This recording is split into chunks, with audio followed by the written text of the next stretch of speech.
Welcome back to the 5-Star Weekend official podcast. I'm your host, Elin Hilderbrand. Today, we're diving into the 7th episode entitled Sunday Night, Make Your Own Pizza Party. Here's today's itinerary. First, I'll answer a question from a book club in Book Talk, presented by On the Rocks, bartender-created cocktails. Then, I'll be joined by 2 special guests for our main event. The marvelous Gemma Chan, who plays Gigi, and Harlow Jane, who plays Caroline, returns. Oh, hey, could I have another shit red wine, please? And some crisps. Sorry, chips. Call them chips. Oh, no, sorry. We don't serve food. What? No food? This is a chicken box. We're back for more Book Talk presented by On the Rocks. I'm a rum girl through and through, so I'm here with an absolutely delicious glass of strawberry daiquiri. I'm ready to see what questions we've got from this episode's book club. Hi, Ellen. We're the Dirty Dozen Book Club from Situate, Mass. And Cheryl has a question for you. Ellen, we love the 5-star friends concept. Do you think 5 is the right number in real life, or would yours look different? And are those friendships shaped more by age and life stages, or by who we are at that given time? Hi, Dirty Dozen. It is so good to see you, Situate, Mass. You guys look great, and I would love to join you. Of course, if I was joining you, we would replace the wine with the On the Rock strawberry daiquiri. I think that 5 is the right number.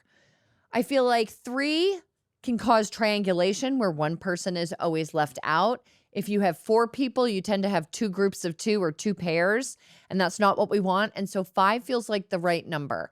In Hollis's case, I really wanted to go with the stages of life. So Hollis is growing up in high school, then her college, then the woman she raised her children with, and then that elusive unicorn, the friend that she met as an adult after everyone was out of the house. So thank you for that excellent question.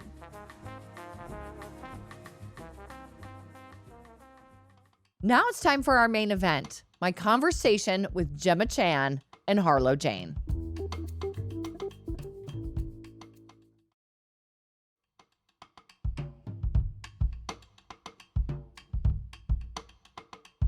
Gemma and Harlow, thank you for joining me. This is a pivotal episode in the series, and I'm thrilled to have you both here to discuss it. Thank you. Thanks for having us. So I guess let's start with, what was it like getting to know your characters? And Gemma, you have a really tough job, right? Because you are like the other woman, and yet you have to be likable. So can you talk a little bit about your journey with that and how you tackled it? Yeah, it's tricky. You know, when I read the book, I really felt for her. She's right. I think it was important to, like, Becca and the directors and myself, that she isn't this villain. Correct. This two-dimensional, correct, stereotypical, right. harlot. Like, I empathize with her. Yeah. She's obviously made some decisions for which there are going to be repercussions, and whether you agree with them or not. But she's not a terrible person. She is a caring person. She's just made mistakes. Right. Yeah. Who hasn't made mistakes? Right. I mean, I think it's so interesting because the show does not really dwell on Gigi's relationship with Matthew. Mm-hmm. But she's motivated by love. And in fact, initially she pushes Matthew away and she says, I'm not doing this, you're married.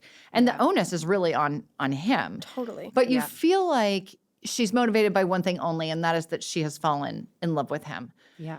Why do you think Gigi shows up at the weekend?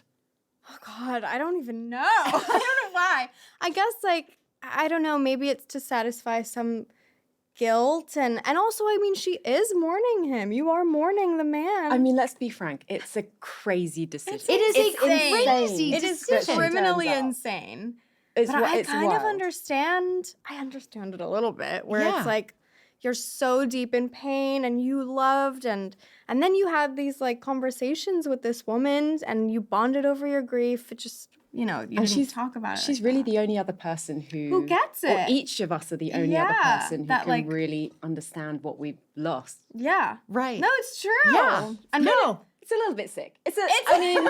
Gigi in the is novel, a bit crazy. Yeah, well, in the novel, I made it, you can totally understand, like, why Gigi would go slide into Hollis's messages, right? And be like, I'm here if you need someone to talk, because Gigi is so desperately looking for a connection to Matthew now that he's gone, right? Yeah. So and Hollis is a public figure. So she's like, okay, I'll go slide into Hollis's DMs. And then of all the thousands of people that have reached out, she chooses Gigi. Which is like, that's fate. Right. And then it develops so much that you get the invitation. Yeah. Yes. I'm sure it wasn't. And then it just snowballs. Exact. Right. And did you think like that maybe Gigi was feeling like, oh, I'm in way too deep, but I can't say no? Like, yeah, do you she think? tries to say no, and Hollis like, you have to be there. And then at various different points, she tries to leave. She tries to, Yeah. and I mean, You are there's- constantly trying to do the right thing in the show. You're Yeah. constantly trying to leave, trying to say something. You make a lot of attempts. So it's not like you didn't try. But that's Yeah. such a hard conversation to have. a really hard conversation to have, Yeah. and really hard to hurt Hollis. Yeah. I you don't know, think, do you think Gigi didn't go there to tell Hollis? I mean, do you think, I or don't did think she? I don't think she did. Or in my mind, she goes there because she's curious Right. about Yeah. this whole other side of Matthew's life That she didn't know. that she Yeah. didn't know, Right. and she'll never be able to ask him about because Right. he's gone. Right. And she also, like, there is something, Hollis and Gigi have this bond. They Yeah. are really drawn to one another. Yeah. It's a bit of, I feel like it's a bit of a love story between these two characters Absolutely. that develops. Yeah.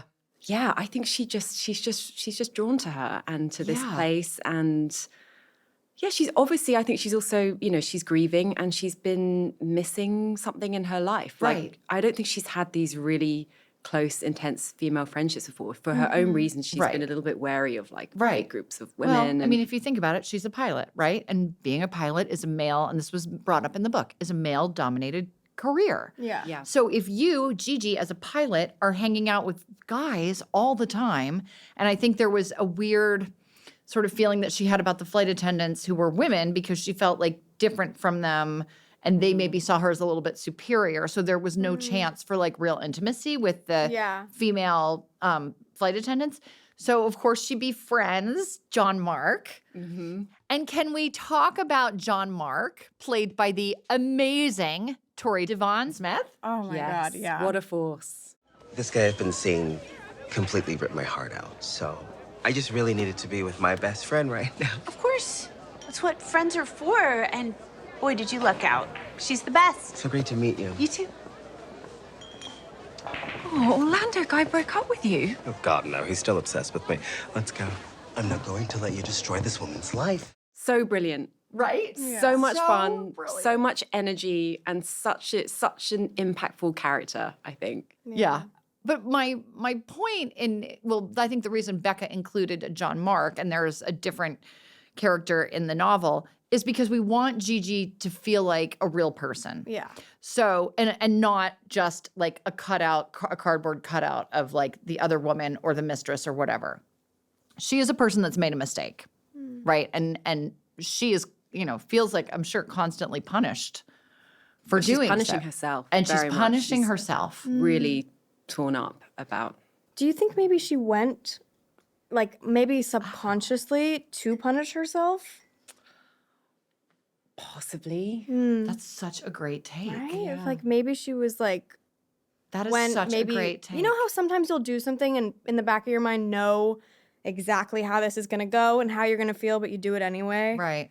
Maybe that's Yeah. what was going Possibly on. a little Okay. bit of that.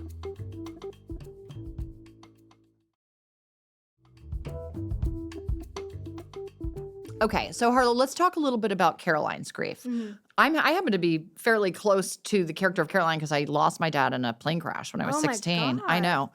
And that was sort of the moment that sort of divided my life Yeah. between like but if you think about your life as like there was a before and after moment, for me it was like the day my dad died and then And then after everything that after. things were different, right? Things Yeah. were different. And I did in fact blame my mother because she was the one that was left behind, Yeah. right? And we had the biggest fights we ever had were like in the aftermath of my father dying. Just because I was so angry and so upset and I didn't have anywhere to put it. Yeah. And I knew that she loved me unconditionally and I knew I could basically say whatever I wanted to her. So do you want to respond to that from Caroline's point of view? I think, well, it's so difficult to like make sense of anything. You know what I mean? When Yeah. you go through something like that. And the one person, and it's horrible to think about, especially when you get older, but the one person you can get away with hurting over and over again is your mother. Is your mother. You know? And it's not right. Right. But sometimes that's just how it comes out. Yeah. You know? And I have a lot of friends and like good friends who'd lost their fathers. And I mean, that's hard for, I think, even especially a young woman to go through that. And it's difficult because I have such a great relationship with my dad that I couldn't even imagine what that would be like. You know what I mean? I couldn't even like make sense of it. And I think that is what it is. You just can't make sense of it. And you just like... Did you draw on that then when you were like... Because you are so fantastic in this entire thank show. you. You're fantastic. Thank you. But I'm just wondering, like, that was the emotional engine. Like, you're imagining, like, what if something happened to my dad and you know how much you love him? And I know this sounds a little crazy, but I just lost my cat a year prior. Oh, no. And so I was drawing on that a lot. But then as we got further along in the shoot, I kind of expended, like, I was using this show to get out a lot of my grief and sadness on that. Because this is a cat, but she'd been with me for 15 years, you know? It was like a long time. I grew up with this cat. They're family. And I used the show to get out a lot of my sadness of like never having this my creature again. Right, yeah. But then as we got towards the end of it, I'd expressed so much of that grief and done so much crying and, you know, you're crying like 10, 15 takes over and over again that I'd really exercised it. Yeah. Well, we'll see, because I'm getting a little flushed right now even talking about it. But then I really did think about my dad, and I hadn't seen him for so long. Right, yeah. Shooting the show. And he came at the very end. Oh my God, stop it! He came. I think it was one of our last days. Yep. He came, which was really nice. And I didn't have to cry anymore after that. Yeah. So it felt like he's back. But it was so hard. It was so hard to think constantly, like, oh my God, what would my life be like without him? Right. Oh my God. And sort of the shock and the horror, and then you just have all these emotions and you don't know where to put them. And you don't know where to put them. And you really, it's like throwing spaghetti at the wall. Yeah. Like I'm trying to find anything to make this feel better. Right. And I'm hurting everyone around me. But. Was it hard to be that mean to Jennifer Garner? God, it was so horrible. It was pretty so mean. Horrible. Your character. I was pretty mean to her. Racked with guilt. And I feel like maybe you were right. I kept asking them, like, please. Give her some. Can I have like a little kindness, please? Like one thing. And they're like, no. It's so hard because she's so sweet and like the best. And I'm so much older now that I don't even want to be mean to my mom anymore, you know? Right. God. Yeah. But I had no idea that you had lost your father. Yeah. I mean, I was 40 years ago. But yeah, it's not anything that ever leaves you. Yeah. Right? And it was like, so I could definitely, like when I was writing Caroline, it was very easy for me to imagine like her emotions and how she would feel. Yeah. And then you drew on that experience. Yeah. And it's so beautifully written in the book. Thank you. I think. I really like. It was hard though. I think if I remember correctly, who knows if I do, when I went back to do the revisions, my editor was like, you have to work on the relationship between Hollis and Caroline because it's still not there. And it's very hard, you know, to write grief and anger like that and walk the line so that both of them still seem like you want Caroline to be likable. Yeah. In the book, Caroline is having a full-blown affair with her film professor. But Becca very ingeniously decided, rather, let's have her intersect with Dylan and Aubrey so that it keeps it within the island. That was an outside island. story, right? That was a New York story. And then bringing it instead and being like, okay, instead we're going to have it all within the Nantucket so that it's all intertwined, which is so perfect. So you two have a really great scene in this episode where you go to the chicken box, you're drunk, you sit down with Caroline, you guys are having a chat. Now, meanwhile, Caroline has been doing her own, is dealing with her own guilt. So that girl. Talk about that for a minute. Oh my God. I mean, I think Caroline, the whole time she's on that island, she's just so ridden with guilt, but she can't stop doing bad things. Right, She right. can't stop behaving badly because I don't think she knows what else to do. Everything else feels, it's like when you're so far gone off the deep end where you're like, I can't do anything right, so nothing I do will be right, and therefore I'm just going to do everything wrong. But I think that this is probably her first moment where she goes to Aubrey, is her trying to turn it around and try in her way to take accountability for what she did, but it gets thrown back in her face. It gets thrown back in her face. Which, in my opinion, is deserved. Right. But, you know, it's not necessarily what you want to hear in that moment. I'm so sorry. Yeah, you said so in your 900 text and voice notes. You have every right to be mad at me. Thanks for your permission. I have been so messed up since my dad died. I don't want to be this person. You know, I think who a person is in their worst moments is who they really are. I'm sorry your dad died. It's not fair. It really isn't. But using his death to justify your shitty behavior is lame and it's fucking pathetic. You're right. I'm sorry.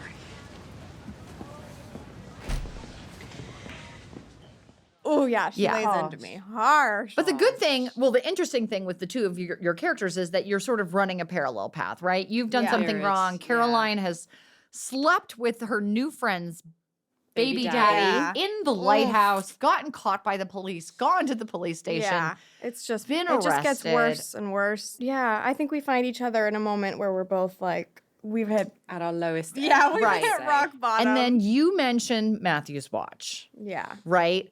I should have clocked that. And this is the second time. know. I know. And this is the second time you've said something because back in episode 4, you say to Caroline on your way out to the dunes, you look like him. What's that supposed to mean? I didn't actually say I that. think it's interesting because Caroline also, I've heard so much about you.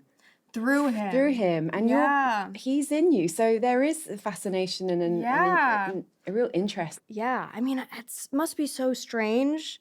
Like, loving a man and then entering this other part of his life and seeing a person that is half him is so weird, probably. And your automatic desire to connect, right? Yeah. So you say that thing and you, Caroline, thinks it's strange. I think you think it's strange when because you just say you look like him. Yeah. And Caroline, I'm sure, is like, who? Like, oh, and your dad. And then you say, oh, well, your mom has posted or whatever. Yeah. Right? Yeah.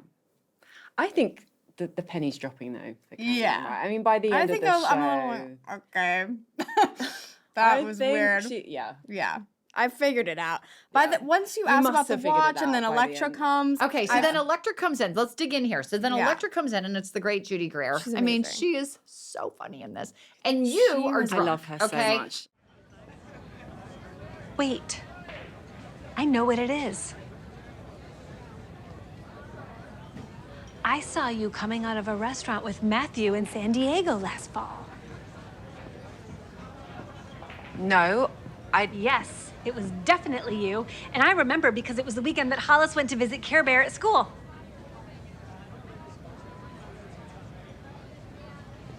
Maybe nobody likes me.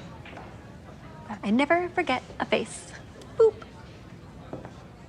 And she boops your nose. my nose. So Was that in the rude. script? I Or don't did think Judy I think did it's- Judy just do Judy it? Greer I think she did it. flourish. Which She was, had some amazing chef's kiss. improv. That was so was good. She was so brilliant. Yeah. You know what I thought she did so well is that that brittle exterior of the character and then these little moments of vulnerability where you suddenly see how desperate she is actually to be accepted and to be loved, but then it gets covered up with immediately this with the back up. She's incredible. Brilliant. I remember she made me laugh so much. Oh my goodness. She was had me in so bits. funny. Yeah. And I remember I was watching you two go at it and I was like, get her, Gigi. And and it was like on me and they're like, can you like stop watching them and actually just like emote what's going on in your head? Because I couldn't stop just like watching you guys. What are you guys doing? I know. Yeah. I mean, it's a tremendous back and forth. Good. And then she exits, beat, and then you say to Gigi, did you know my dad? And that's when you stand up. She's like, I gotta get out of here. And you throw up outside of the chicken box. Okay, so I was fortunate enough to have been on set the day that we do That was our last day. That was the last day, the throwing up. And I want you to tell, it's not that pleasant to talk about, Gemma, but I want you to talk about how many takes, because I feel like it was more than a dozen takes of you throwing up. And then inside in the village, they were like, she's decided to use orange juice. And I was like, oh my God. Is it hard to do a vomiting scene?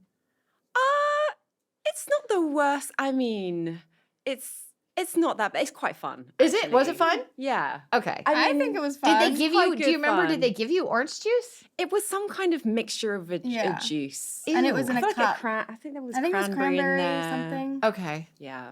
And then you drink it, you keep it in your mouth. Keep it in your mouth and then you're not having to actually make yourself of course. Yeah. Be sick. Was it raining? I think it was fake rain. It was fake. That was fake rain. rain. Raining, You were but wet. extra rain. Yeah. I think they gave us extra rain. Yeah. And you were already kind of wet. You had to be damp. So it was we were, cold. I remember it was freezing cold. You were very, yeah, I was wet for a long time. Yeah. That I do remember. Rough. Yeah.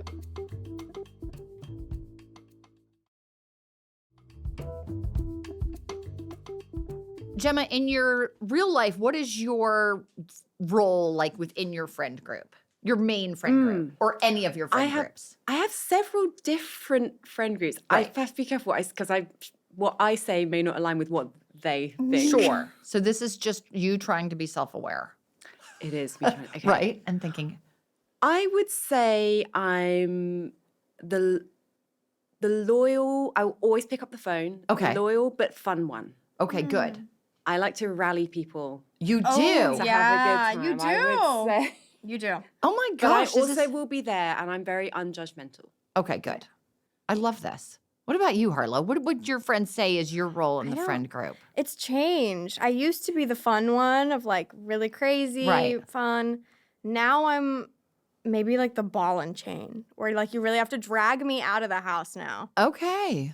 I think maybe they would say loyal, dependable, but also like a bad boyfriend, maybe. It's hard. I have to say, pick up like, the phone. I really appreciate my friends because with our work, like we do just go and disappear. It's hard, yeah. And, and I've missed a lot of things, which is really sad. But now I'm really trying to, prioritize and just show up. Yeah. And really show up. It's really, really important. But they've been so forgiving and they have so much. I am very, very lucky. That is amazing. Those are amazing answers. You guys are lucky and your friends are lucky. Oh. Gigi, Gemma, I want to, okay. how many people started called calling you? me Gigi. People started calling you Gigi. I think Chloe still calls me Gigi. Yeah. I don't mind. Actually, my friends at home, they call me G. Yeah. Gem, Gigi.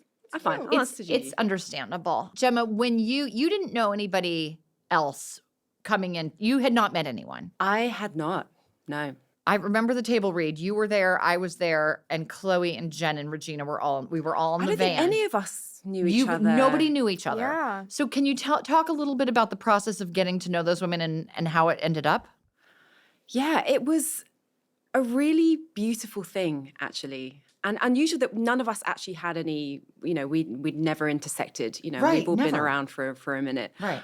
But yeah, I mean, Jen is so wonderful and she sets the tone and she's so warm and so welcoming. It just immediately, I think we all felt comfortable. And then we really bonded. Yeah. And we still all, we've got our group chat going. Yeah, and we try and meet up whenever, we're in the same city. And the last time I was in LA, like Jen Garner made, lunch for me and Darcy. And oh my gosh. She makes a mean crispy chicken salad. Oh my gosh.